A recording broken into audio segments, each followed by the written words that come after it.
Alright, guys, now that the Chucky TV series has come to a conclusion for season 1, it's already approved for a season 2. So I figured I'd talk a little about my feelings on the show. No script, just off the top of my head. Just figured it was long past due. I've been wanting to talk about this every episode, but I was like, might as well wait till the season's done, and then we'll see. So, overall, to sum it up, I loved it.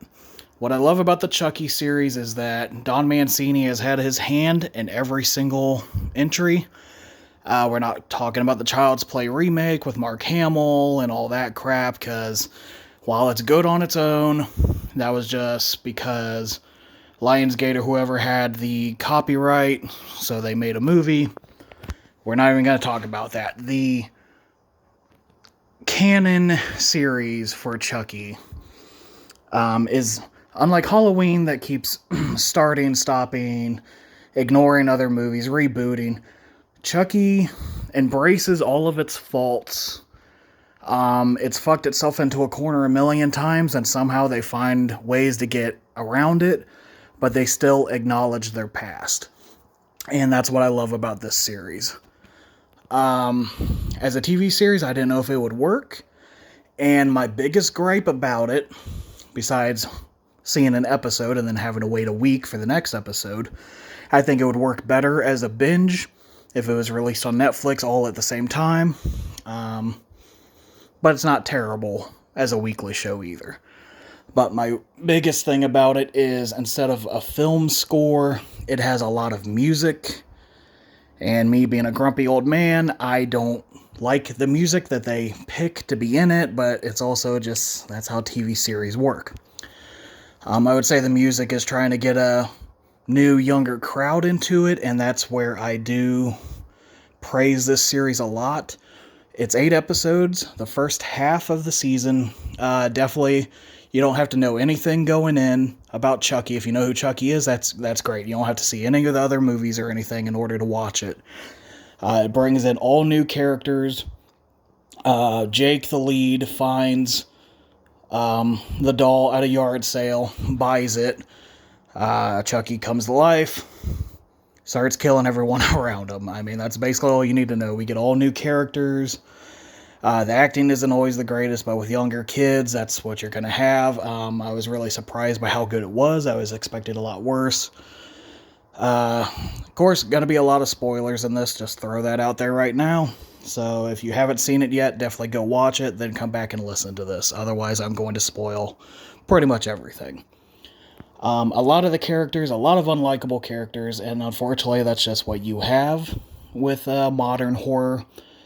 But there are enough likable ones that it's okay, and of course, those bad ones are gonna die. And they're gonna die terribly.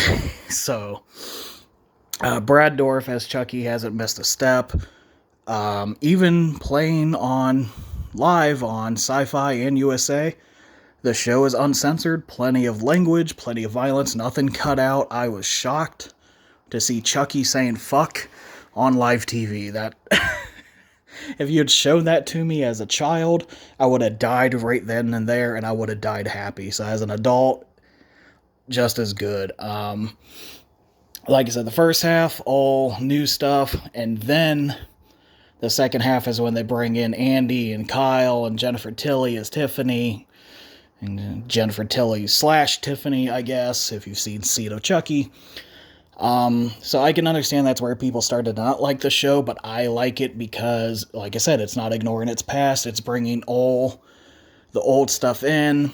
It brings them in. Nika is there with Chucky still possessing her body. But spoiler alert, sometimes she's Nika, and sometimes she has her consciousness, and then sometimes she turns back into Charles Lee Ray. So there's a great dynamic there. I still think overall they didn't use Nika a lot, and pretty much she just suffers the whole time. In the finale, her fate at the end of that I wasn't happy with, because she deserves better, because she's a great character. But season 2, we'll see what happens there. The Chucky doll looks better than it did, and Curse and Cult of Chucky because this TV series definitely has a higher budget. So there's none. I mean, there might be some CG here and there, but for the most part, it's real dolls and little people dressed up as Chucky. So definitely some old school effects. Great design on the doll. Just good overall. And spoiler alert again, lots of different dolls in this movie. In the finale, there's like 72, I think, on top of the main one, and that's not counting all the other dolls that they kill, in which I can say Chucky dies a lot in this, but there's a lot of him. And I know people say, oh, how's the doll die so easily? You know, well, in the other ones, he was still a doll. He hadn't turned human yet. And in these, he's pretty much human already in all of them. So he could die like a human, so he can die pretty easily. I mean, it just makes sense. There are a lot of times where it's Chucky talking to either himself and Nika's body, or talking to the other dolls. And I've realized that I could listen to Brad Dourif just talk to himself for hours. I love the man so much. And he has single-handedly kept this series going, whereas everything else could suck, like Sita Chucky. It's just an abomination. But it's still Brad Dourif, and I still love him, so I can make it through. And, you know, Jennifer Tilly. And need I say more? I love her. Like I said, not a whole lot bad I can say. Each episode is short. They're not trying to fill a runtime. They're as long as they need to be to tell the story. Stop, go to the next episode. Some episodes are 40 minutes, some are closer to an hour. So there's really no filler here. It is just constant, you know, action and what it needs to do. Decent character development. Definitely straight up a lot of gay stuff because it's Don Mancini, but he makes it feel real and not cartoony or forced like a lot of places, a lot of movies and shows are trying to be inclusive, but they're just doing it the wrong way. The lead, Jake, isn't the greatest actor, but I love Devin, his love interest, and they're just cute together, and I'm not going to go down that route, be like, hey, I like watching these two kids kiss, because that's just, I don't need the cops coming for me. So, we're just going to move on from that. Glenn/Glenda, they bring them up, and it's hilarious, because Chucky's like, yeah, I have a trans kid, gender fluid. And Jake says, are you okay with that? And he's like, yeah, I'm not a monster, Jake. Is the funniest line in the whole fucking thing. Because you may not know this.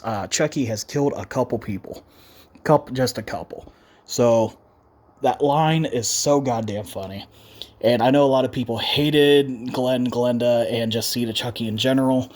So, that's how you reference it, but the character isn't actually in the show. Might be in season 2, we'll see. But that's how you do something, like, you still acknowledge it, but it doesn't necessarily have to be an aspect of the show. So that's how you get around stuff like that. And instead of just starting and stopping like Halloween keeps doing, just keeps fucking itself over and over again. But that's what happens when you have a different person making every couple movies. You're gonna have that. But that's pretty much it. The finale wrapped some stuff up, but also ended on kind of a cliffhanger, so definitely excited to see. They definitely have a whole lot more material they could, and places they could go with a second season. It doesn't seem forced or anything, so I'm really looking forward to that. Hopefully it won't take so long. A lot of times I didn't think this fucking series was going to get made, because it just took years and years and years. They kept talking about it, and then just one day, I finally saw a trailer for it, and I'm like, holy fuck, it's happening. It came and went pretty fast, but I'm so excited for season 2. As long as Brad Dourif, I know he's getting up there in years, but as long as he stays healthy, I'll be glad to have him back as Chucky anytime. I did forget to talk about the flashback scenes. I think those are probably the weakest part of the show, mostly because, Fiona Dourif is amazing, and plays her father very convincingly. It's just having Brad Dourif dub over her and Jennifer Tilly dub over the younger actress playing Tiff is kind of bad. The dubbing is really, really obvious and bad. And those scenes do kind of have a payoff in the finale, but for the most part, they could have been ignored. Those did seem kind of like filler. I don't care about Charles Lee Ray's upbringing. I don't care about their past. I don't need to see any of that. But like I said, they were short scenes. They didn't take up a whole lot of each episode, so I can forgive it. But everything else in the series is just great. Can't recommend it enough. Can't wait for it to come out as a set. I'll be buying that day one if I can afford it. Can't wait to watch. They have a behind the scenes on every episode. Where I watched these, that part wasn't available, so I'm excited to get to watch all of those. Plus any other special features, audio commentaries. I'd love to hear all of it. I can't get enough Chucky. I love him so goddamn much. And I loved the show, in case you couldn't tell. And it's pretty much all I can say. It's dumb, but it's fun. As the episodes go on, it gets dumber and more fun. And that's all it needs to be. Other series, I keep going back to Halloween, takes itself too fucking seriously. The Chucky series, I wish you could call it the Child's Play series, but I understand because of copyrights, blah, blah, blah. It's now the Chucky series. And I'm fine with it. Wholly recommended. It's so nice to watch something new that's horror and actually good, and I can recommend. So, fucking go watch it. God damn it. Alright. Thanks for watching, guys. I'll see you later.